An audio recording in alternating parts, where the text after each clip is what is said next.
On a cold winter evening, two young twin boys, Ian and Ryan, slowly walked along a quiet road. Their hands were frozen, their feet were tired, and their thin clothes could not protect them from the sharp wind.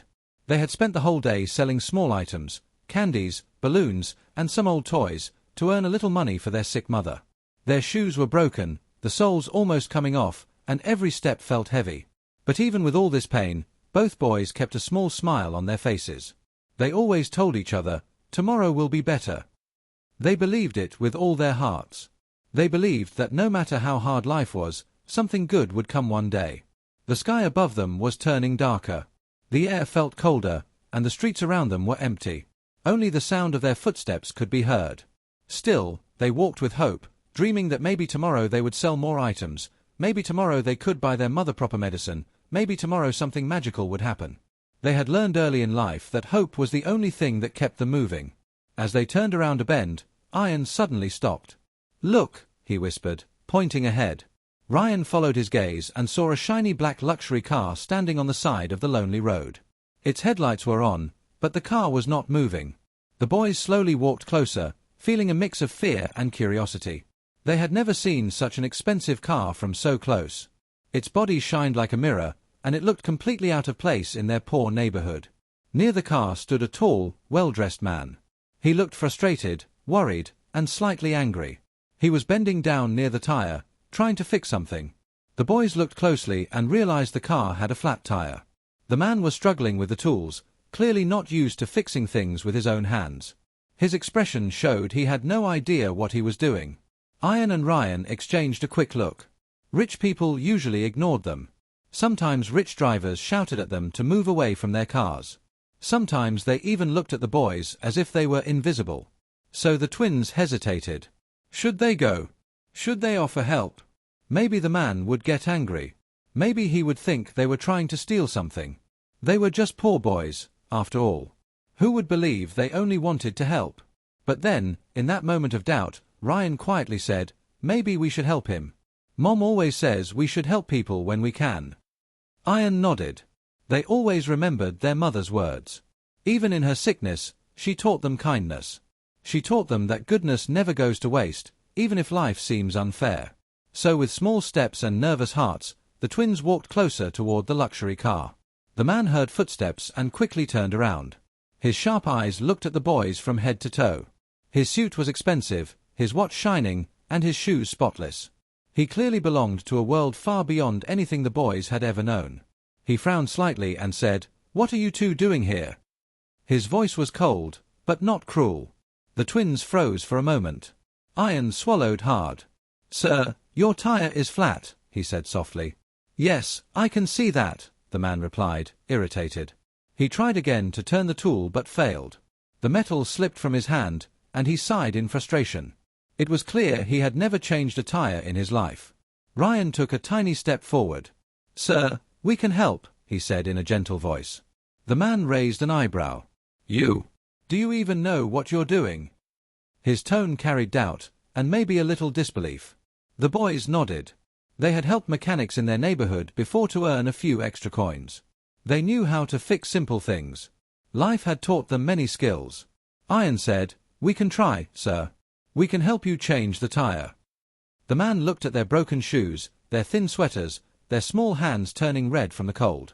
For a second, he didn't say anything. He seemed unsure if he should trust them. But he finally moved aside and said, "Fine. If you really think you can help, go ahead." The twins immediately got to work. They shared the tools, took turns lifting the heavy parts, and even though their hands were shaking from the cold, they didn't stop. Ian scraped his hand on the metal and a small cut appeared, but he didn't even look at it. They focused only on finishing the job. The rich man watched them silently. At first, he looked annoyed, then confused, and slowly, his expression changed into something softer, something the boys did not see. As they worked, he suddenly asked, "Why are you two helping me?" Ian looked up for a moment and said with a shy smile, "Because we want others to be kind to us too, sir." And in that small sentence, something inside the man began to change.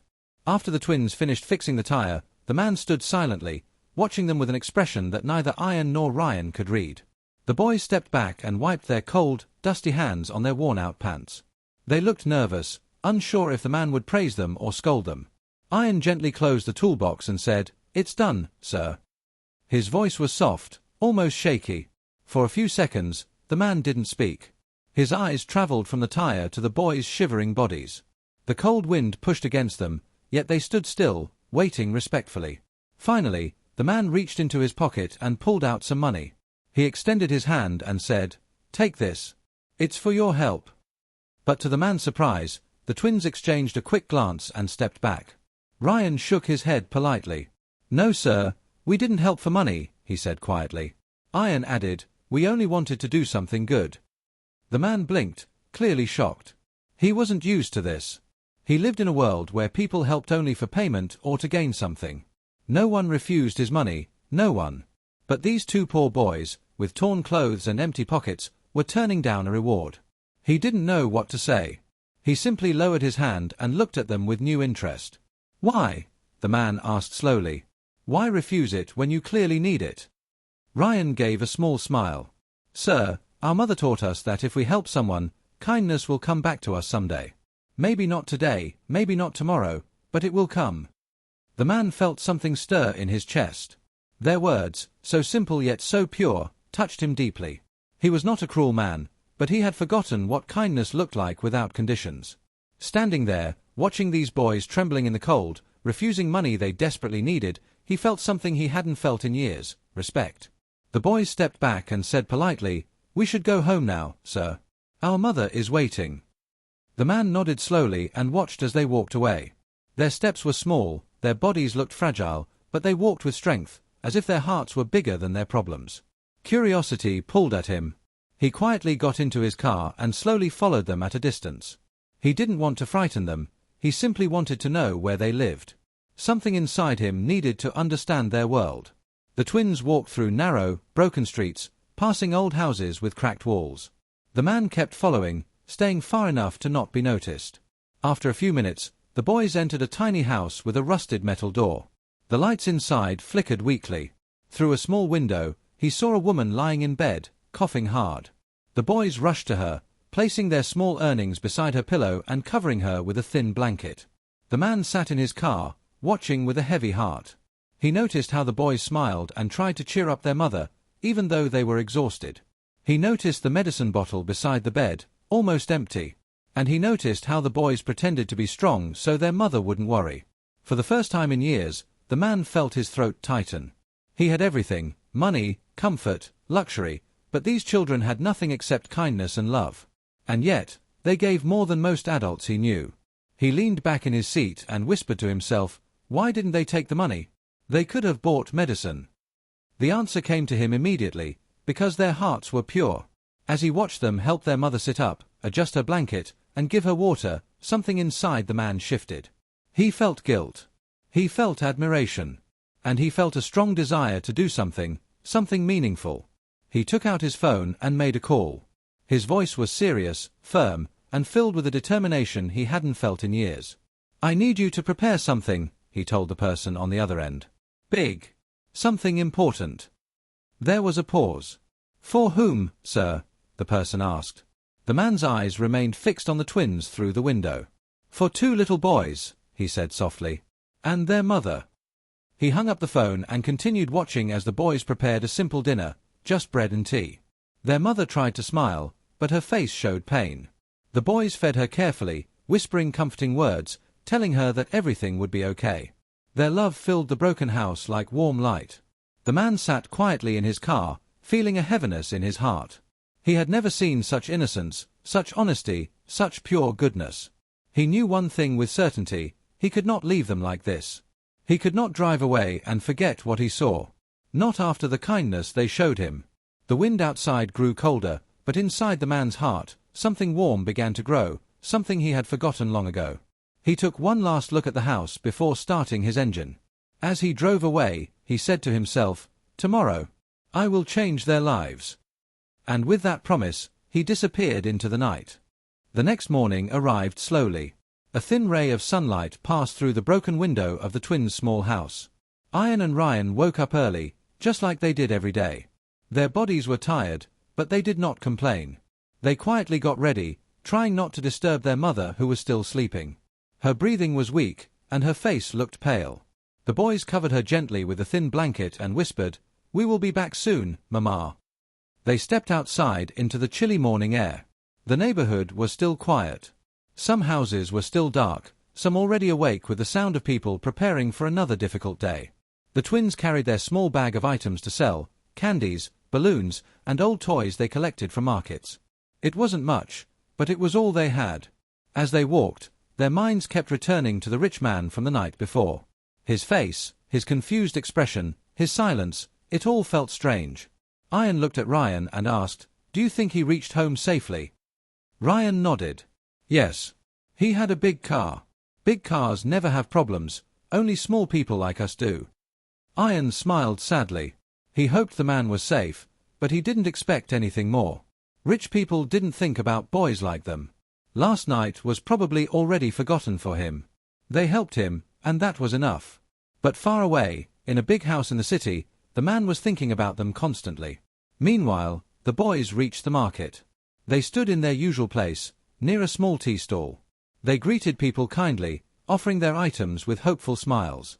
Some customers ignored them. Some walked past without even looking. But the twins didn't lose hope. They kept telling themselves, "Today we will earn enough for Mama's medicine." Hours passed. Their hands were cold, their feet hurt, and the day felt endless. But they continued working, encouraging each other with small jokes and smiles. Even in hardship, they chose kindness. On the other side of the town, something unusual was happening. People whispered among themselves as a shiny Rolls-Royce drove slowly through the narrow streets. Children ran behind it, trying to get a closer look. Shopkeepers stared in surprise. A car like this never entered a poor area. Some said, "Maybe someone rich is lost."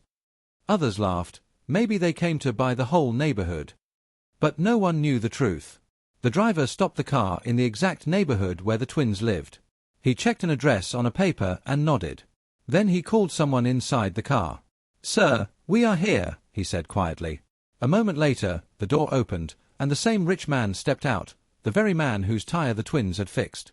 He held a small folder in his hand, his face serious but filled with determination. He looked around the street, remembering every detail he saw the previous night. The broken walls, the narrow paths, the children playing with old toys, it all reminded him of a past he never talked about. He took a deep breath and said, "Let's start." Back in the market, the twins had sold almost nothing. People were in a hurry today. Ian's stomach growled with hunger, but he pretended everything was fine. Ryan noticed and whispered, "We will eat once we go home. Don't worry." But worry never left their hearts.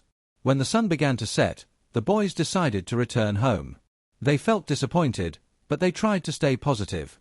"Maybe tomorrow will be better," Ian said again, softly.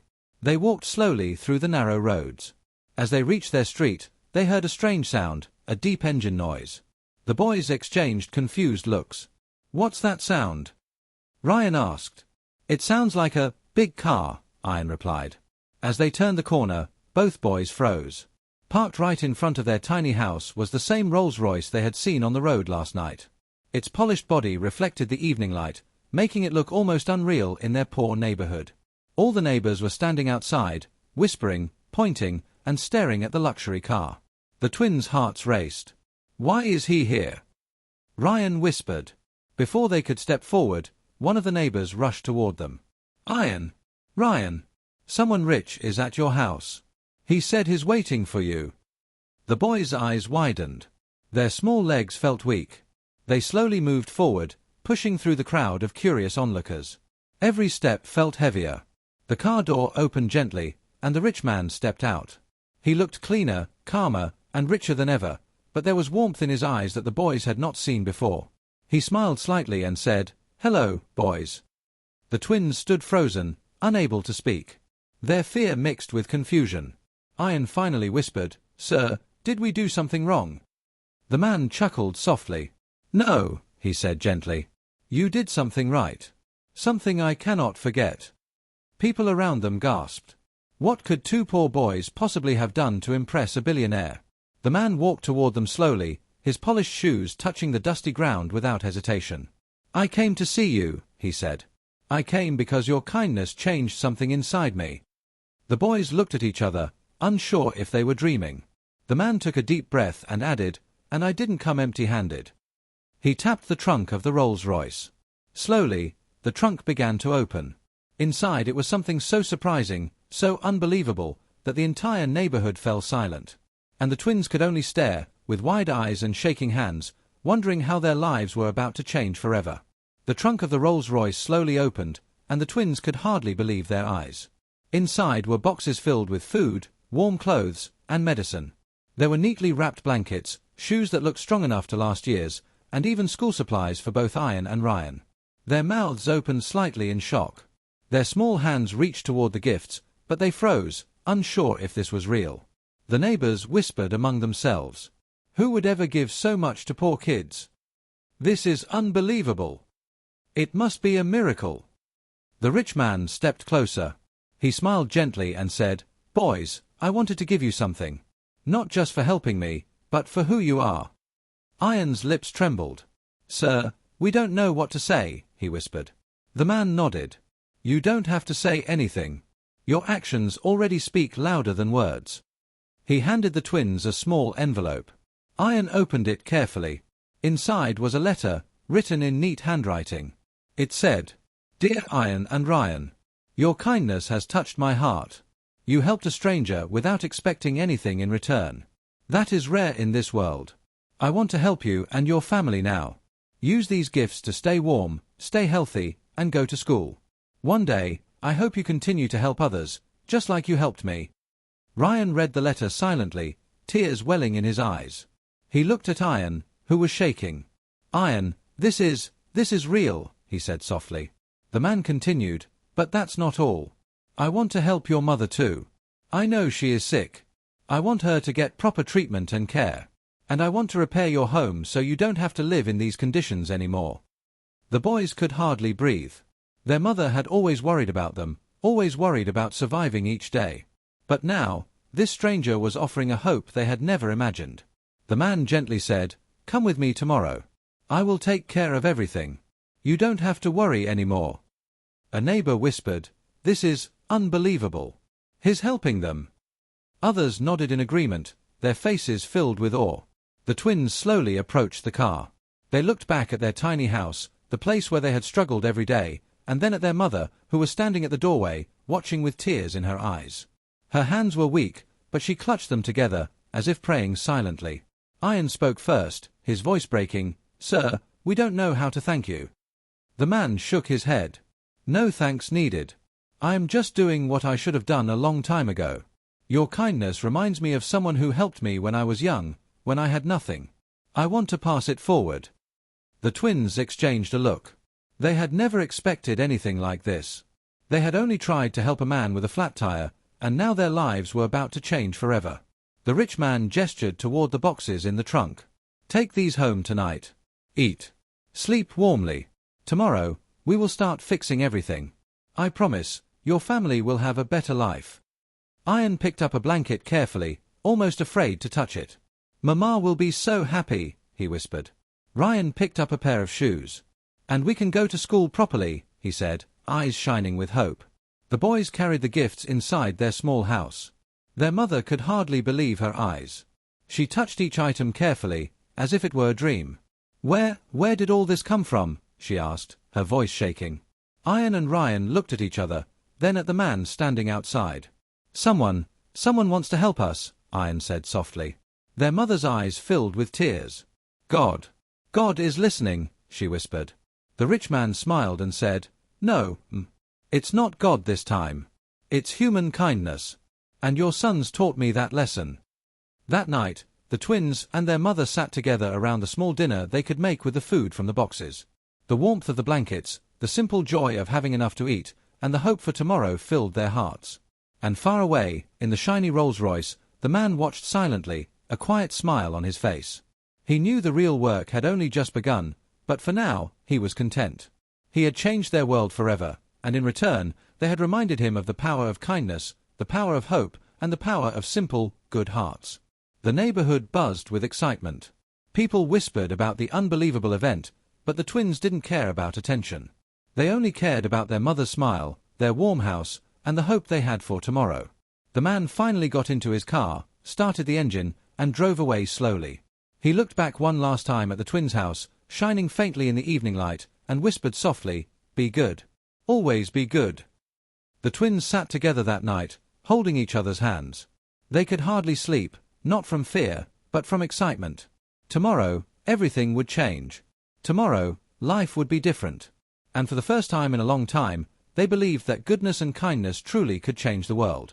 The next morning, the twins woke up early with hearts pounding in excitement. Last night's gifts, the warm blankets, the food, the medicines, they had hardly slept, thinking about everything that had happened. Ian and Ryan quickly got dressed in the new clothes from the boxes. Even their mother's face seemed brighter, her weak smile giving them courage.